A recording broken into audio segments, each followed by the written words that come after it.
വർക്കല ഇടവയിൽ 83 വർഷമായി കൈവശം വെച്ചിരിക്കുന്ന ഭൂമി തഹസീൽദാർ ബലമായി പിടിച്ചെടുത്തു എന്ന് പരാതി. വില്ലേജ് ഓഫീസ് നിർമ്മാണത്തിന് വേണ്ടിയാണ് സ്വകാര്യ വ്യക്തിയുടെ ഭൂമി പിടിച്ചെടുത്തത്. ഉടമയ്ക്ക് നോട്ടീസ് നൽകിയ ശേഷം JCB ഉപയോഗിച്ച് ചുറ്റുമതിൽ തകർത്തു. വസ്തു ഉടമ മുഖ്യമന്ത്രിക്കും റവന്യൂ മന്ത്രിക്കും റവന്യൂ സെക്രട്ടറിക്കും ജില്ലാ കളക്ടർക്കും പരാതി നൽകി. നിയമ നടപടികളെല്ലാം പൂർത്തിയാക്കിയാണ് പുറമ്പോക്ക് ഭൂമി പിടിച്ചെടുത്തത് എന്നാണ് തഹസീൽദാരുടെ നിലപാട്. അമൽ തേനമ്പറമ്പൻ വിവരങ്ങളുമായി. അമൽ, ഇത് പുറമ്പോക്ക് ഭൂമിയാണോ അതോ റവന്യൂ രേഖകൾ ഉള്ള കൈവശ ഭൂമിയാണോ?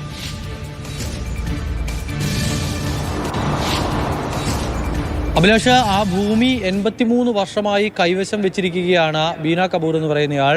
ആ ഭൂമി പാരമ്പര്യമായി കൈമാറി വന്ന ആ ഭൂമിയാണ്. അതിൻ്റെ രേഖകളെല്ലാം തന്നെ ഉണ്ട് എന്നുള്ളതാണ് അവർ വ്യക്തമാക്കുന്നത്. അതോടൊപ്പം തന്നെ ഈ ഭൂമിയിലിരിക്കുന്ന മറ്റൊരു കെട്ടിടമുണ്ട്. ആ കെട്ടിടത്ത് കടമുറിയൊക്കെയുള്ള ഒരു കെട്ടിടമാണ്. ആ കെട്ടിടത്തിന് നമ്പർ നൽകി അവിടെ വൈദ്യുതി കണക്ഷൻ അടക്കം നൽകി ആ ഭൂമി ഈ പറയുന്ന ബീന കപൂറിൻ്റെതാണ് എന്ന് സാക്ഷ്യപ്പെടുത്താൻ തരത്തിലുള്ള നിരവധി രേഖകളും അവരുടെ കൈവശമുണ്ട്. അങ്ങനെയുള്ള ഭൂമിയാണ് സ്മാർട്ട് വില്ലേജ് ഓഫീസ് നിർമ്മിക്കണം. ഇപ്പോഴത്തെ ഓഫീസിന്റെ അവസ്ഥ പരിതാപകരമാണ്. അതിനാൽ പുതിയ ഓഫീസ് നിർമ്മിക്കാൻ തീരുമാനിച്ചിരുന്നു. ആ ഓഫീസ് നിർമ്മിക്കുന്നതിന്റെ ഭാഗമായി ഈ ഭൂമിയിലെ ഈ കെട്ടിടമടക്കമുള്ള ഭൂമിയിലെ ഒരു ഭാഗം പിടിച്ചെടുക്കുകയാണ് എന്ന് ആ ഭൂമി വരും ദിവസം പിടിച്ചെടുക്കുമെന്ന് കാട്ടി ഒരു നോട്ടീസ് ഈ ഉടമയ്ക്ക് നൽകി.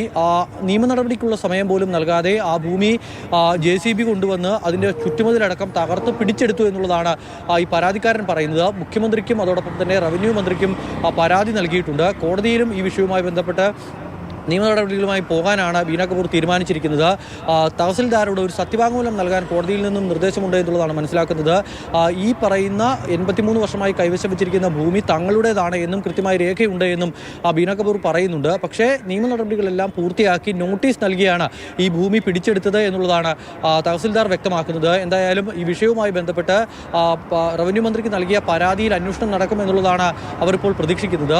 നിയമ നടപടിക്കുള്ള സമയം പോലും നൽകാതെ ഭൂമി പിടിച്ചെടുത്തു. അതോടൊപ്പം തന്നെ ബലപ്രയോഗത്തിലൂടെ JCB ഉപയോഗിച്ചുകൊണ്ട് അവിടെ ഉണ്ടായിരുന്ന ചുറ്റുമതിൽ അടക്കം തകർത്ത് ആ ഭൂമി പിടിച്ചെടുത്തു എന്നുള്ളതാണ് ഇവർ പറയുന്നത്. ഒറ്റ ദിവസത്തെ ഇടവേളയിലാണ് ഈ പറയുന്ന കാര്യങ്ങളെല്ലാം നടന്നത് എന്നുള്ളതാണ് ഈ പറയുന്ന ബീന കപൂറിന്റെ ഉടമസ്ഥന്റെ പരാതിയിലുള്ളത്.